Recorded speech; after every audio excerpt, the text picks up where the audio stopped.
नमस्कार दोस्तों, मैं सन्नी हिंदुस्तानी स्वागत करता हूँ आप सभी का यूट्यूब चैनल एसके स्टडी में।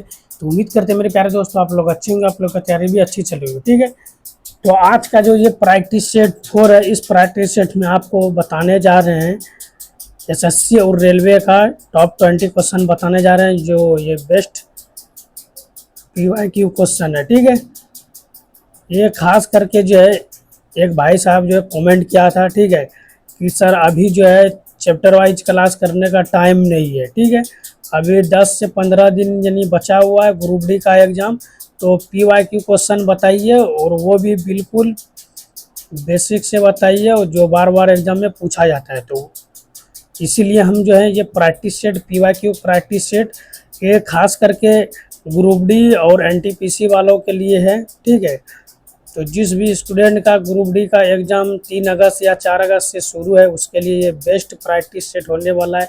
बिल्कुल पीवाईक्यू क्वेश्चन है और बार बार पूछा जाता है इससे सब सवाल। ठीक है, तो आपसे निवेदन है कि आप लोग जो है ये पूरा क्लास अवश्य देखें और क्लास ख़त्म होने के बाद जो एक बार पूरा क्लास देख के उसके बाद दोबारा जो है सभी को वीडियो को रोक रोक कर क्वेश्चन सभी को बनाने का खुद से प्रयास अवश्य करें। ठीक है, इससे आपका प्रैक्टिस भी हो जाएगा और रिवीजन भी हो जाएगा, दोनों आपका हो जाएगा। ठीक है, और एग्ज़ाम में आपको बहुत कठिनाई का सामना नहीं करना पड़ेगा, ऐसे सब सवाल को आप सेकेंडों में बना सकते हैं। ठीक है मेरे प्यारे दोस्तों, तो ये क्वेश्चन नंबर 1 है। ठीक है, तो आप लोग पूरा क्लास देखें, कोई क्वेश्चन में कोई भी डाउट रहे तो आप कमेंट अवश्य करिएगा। ठीक है, तो यहाँ पे आपको देखना पड़ेगा ये क्वेश्चन नंबर 1। ठीक है, क्वेश्चन नंबर 1 क्या है, अभी देखिए वर्तमान में अभी देखिए ग्रुप डी का एग्ज़ाम है। ठीक है, ग्रुप डी का है और सीबीटी 2 का एग्ज़ाम भी हो रहा है। ठीक है, एनटीपीसी सीबीटी 2 का भी एग्ज़ाम हो रहा है। तो ये एग्ज़ाम के लिए अगर आप एसएससी का भी तैयारी कर रहे हैं तो एसएससी वाले भी देख सकते हैं, कोई दिक्कत नहीं है। ठीक है, लेकिन इसमें ज़्यादातर क्वेश्चन आपको मिलेगा ग्रुप डी और एनटीपीसी का पीवाईक्यू, और ऐसे सब क्वेश्चन एसएससी में भी पूछा जाता है। तो यहाँ पे समझने की बात है कि इसे सवाल को हम किस तरीके से हल करेंगे। ये क्वेश्चन जो है एलिगेशन का है। ठीक है, मिश्रण वाला क्वेश्चन है। क्वेश्चन पढ़िए और समझिए। देखिए क्वेश्चन अगर आप चैप्टर वाइज एक बार क्लास कर लिए ना, तो आपको क्वेश्चन देख के ही पता चल जाएगा ये क्वेश्चन किस चैप्टर का है।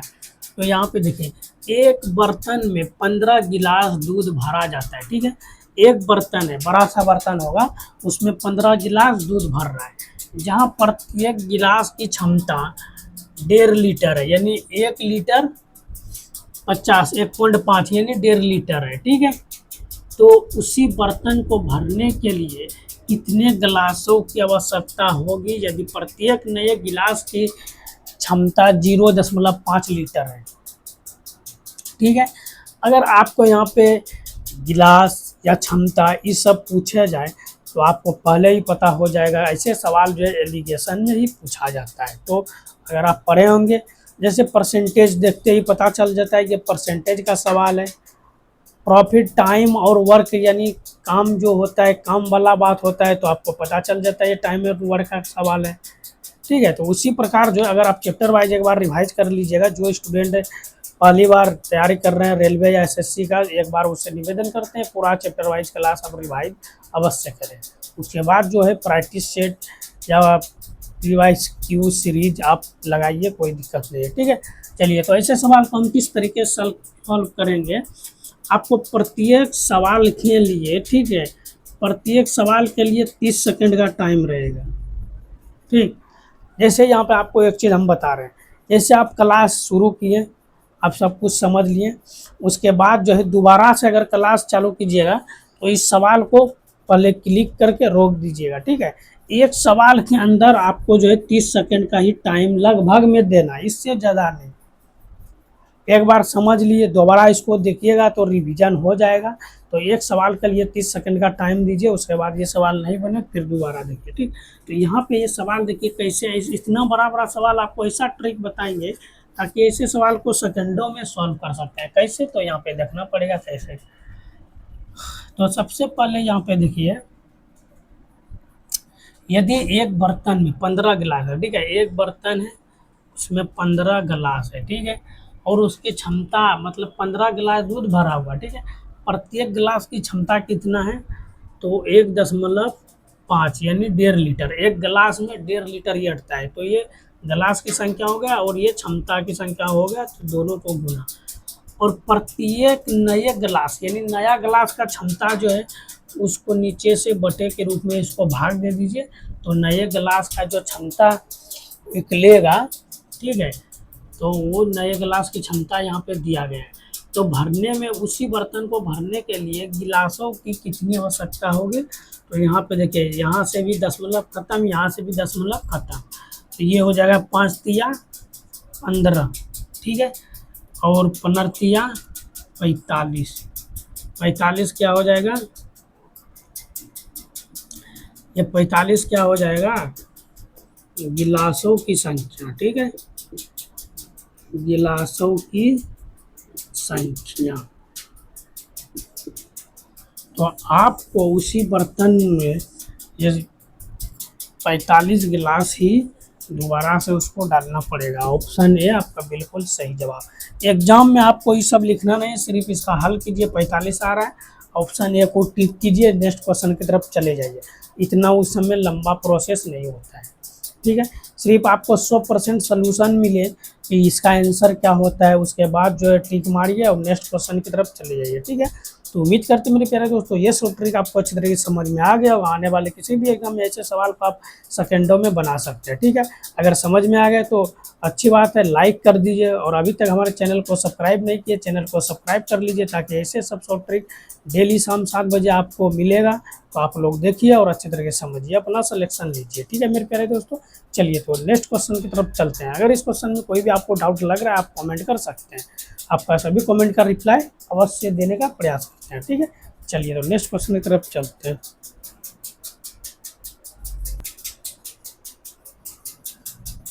देखिए मेरे प्यारे दोस्तों, ये क्वेश्चन नंबर 2 है, ठीक है, और ये भी मोस्ट इम्पोर्टेंट है, इससे सब सवाल भी बार बार पूछा जाता है। तो आप पहले क्वेश्चन को पढ़िए, समझिए, उसके बाद इसका हल करते हैं, ठीक है। तो क्वेश्चन क्या है, एक दुकानदार के पास 2 प्रकार के चावल है, ठीक है, एक, ठीक है, एक कीमत, एक की कीमत 60 रुपया प्रति किलोग्राम है और दूसरे की कीमत 80 रुपया प्रति किलोग्राम है। वह उन्हें 3 दशमलव, ठीक है, ये सॉरी 3:2 के अनुपात में मिलता है। परिणामी मिश्रण का प्रति किलो मूल्य, ठीक है, प्रति किलोग्राम मूल्य कितना है। ये क्वेश्चन का कहने का अर्थ क्या हुआ, एक दुकानदार है, ठीक है, वो 2 प्रकार का चावल रख रहा है। एक प्रकार का चावल जो है 1 केजी का दाम 60 रुपया है, दूसरे प्रकार की चावल का 1 केजी का दाम 80 रुपया है। तो दोनों को अगर अनुपात में विभाजित किया, यानी मिश्रण विभाजित किया, तो 3:2 आया, ठीक है, मिलाने पर। तो इसका जो मिश्रण का प्रति किलो मूल्य कितना होगा, यही आपको बताना है। तो ऐसे सवाल में आपको जो है 10 से 20 सेकंड या फिर 30 सेकंड के अंदर सॉल्व करना है। तो कैसे सॉल्व होगा, पहले आप एक बार समझ लीजिए, उसके बाद खुद से बनाने का प्रयास कीजिएगा, ठीक है। रिवीजन आपको करना है, ठीक है, यहाँ पे हम बता देंगे, समझा देंगे और शॉर्ट ट्रिक मदद से समझा देंगे, और एक बार इसको रिवीजन आपको खुद करना है। उसके बाद एग्जाम देने जाइए, देखिए ऐसे सवाल जब एग्जाम में आता है या नहीं, और आपका सिलेक्शन होता है या नहीं। तो सबसे पहले ये जो है मिश्रण एंड एलिगेशन का ये सवाल जो दिया गया है, क्वेश्चन पहले देखिए, एक प्रकार का चावल है, ठीक है, तो यहाँ पे एक प्रकार का चावल का दाम कितना है, 60 रुपया, और उसका अनुपात यहाँ पे देखिए, एक का हो गया यहाँ पे 3, दूसरे का हो गया 2, तो यहाँ पे 3 से गुना, प्लस मिश्रण मतलब ये मिश्रित कर रहा है तो प्लस हो जाएगा, ठीक है। और उसके बाद जो है यहाँ पे दूसरे प्रकार चावल का दाम कितना, 80 रुपया, और इसका अनुपात कितना है, ठीक है, तो ये हो गया। और यहाँ पे आगे क्या करना है, मिश्रित है, तो इन दोनों अनुपात को भी मिश्रित यानी जोड़ देंगे। हम डायरेक्ट 5 लिख दिए, ठीक है, समझा दिए कैसे यहाँ पे क्या क्या किए। और उसके बाद यहाँ पे ये हो जाएगा 180, और यहाँ पे 8 दूना 16, 160/5, ये हो जाएगा 0, ठीक है। 8 और 6 14 की 4 हासिल 1, 1 1 2, 2 1 3, ठीक है। तो यहाँ पे ये हो गया 3 और यहाँ पे ये 5, तो यहाँ पे अगर देखते हैं इसको, हम भाग दे के देखेंगे या गुना करके ही देखते हैं। ऑप्शन ए को ही पहले चेक करते हैं। 8 पंजे 40 की 0 हासिल 4, ठीक है। 6 पंजे 30 4 34, तो ऑप्शन ए ही आ रहा है, आगे चेक करने का कोई ज़रूरत नहीं है। तो ये पूरा पूरा कट रहा है, ठीक है। तो ऑप्शन ए कितना होगा, ये 68 रुपया। यही आपका आंसर हो गया, option A is the right answer, ठीक है। तो ऐसे सवाल के लिए इतना लंबा चौड़ा प्रोसेस हम काहे करेंगे, डायरेक्ट शॉर्ट में सभी को बनाएंगे, ठीक है। शॉर्ट में ये फ़ायदा होता है, आपको अच्छी तरीके से समझ में भी आ जाएगा और ये छोटा छोटा सलूशन जो याद भी रहेगा। तो उम्मीद करते मेरे प्यारे दोस्तों ये क्वेश्चन आपको समझ में आ गया। समझ में आ गया तो लाइक कर दीजिए आप, ठीक है। वीडियो को लाइक कर दीजिए और चैनल को सब्सक्राइब कर लीजिए, प्यारा सा कमेंट कर दीजिए। अगर इस क्वेश्चन में कोई भी डाउट लग रहा है तो कमेंट कीजिए, ठीक है। चलिए तो नेक्स्ट क्वेश्चन की तरफ हम लोग चलते हैं।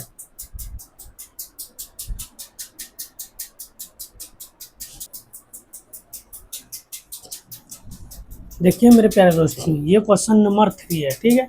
और ये जो है मोस्ट इम्पॉर्टेंट सवाल है। ऐसे सब सवाल जो है बार बार एग्जाम में पूछा जाता है, तो बहुत स्टूडेंट जो है ऐसे सवाल को नहीं बना पाते हैं। और बहुत स्टूडेंट तो अगर जो थोड़ा ठीक ठाक पढ़ने में, उसको तो लगता है सब सवाल हौला ही है, ठीक है।